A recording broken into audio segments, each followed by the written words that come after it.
Imagine you're standing looking with awe at what you think is the most beautiful painting ever painted. It's breathtaking beyond words. As you gaze at its incredible majesty, its amazing wonder, you're told that the actual painter is standing right beside you.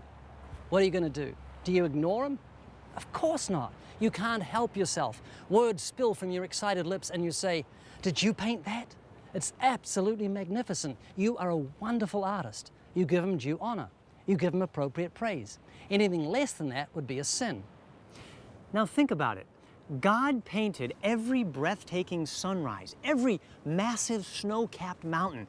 He made the deep blue sea teeming with life and the magnificent clouds that pour their water down upon the thirsty earth. God painted creation with vibrant colors.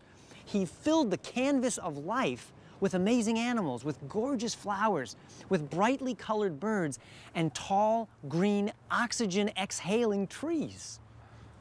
The Bible uses personification when speaking of God, saying that the trees of the field clap their hands, the hills sing, the stones cry out in praise of him because who he is and what he's done. The trees lift their branches and worship to him, the flowers blossom to his glory, and the birds sing his wonderful praises. And he's standing right there beside you. Imagine now that you're back looking at that incredible painting, and there's a man beside you who is raving about it just as much as you did. But when he finds out that the person next to him is the actual painter, he spits on him. He cusses him out and for some unknown reason adamantly denies that the painting even had a painter. Then he says the unthinkable. He says, "It happened by accident."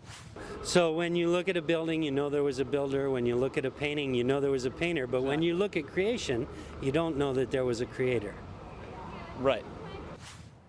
That's what much of this world does.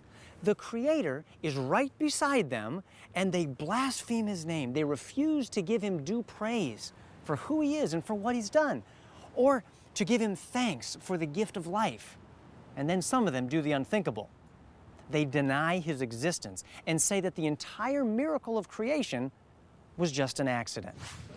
Do you realize your brain is more sophisticated than the most sophisticated computer that man has ever made?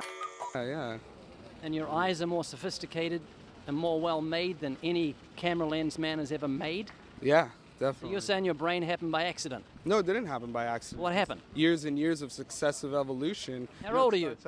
I am 23. So evolution took place in 23 years? No, not in 23 years. So what happened before you were born that determines what sort of brain you get? My genetic DNA from my parents and such like It goes that. back to who?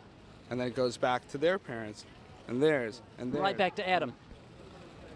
I mean, whether or not Adam existed or not, that's a different story. But yeah, okay, I'll give it Goes up. back yeah. to Adam. Yeah, Adam, you know, whatever Adam is, you know, quote unquote, Adam and Eve.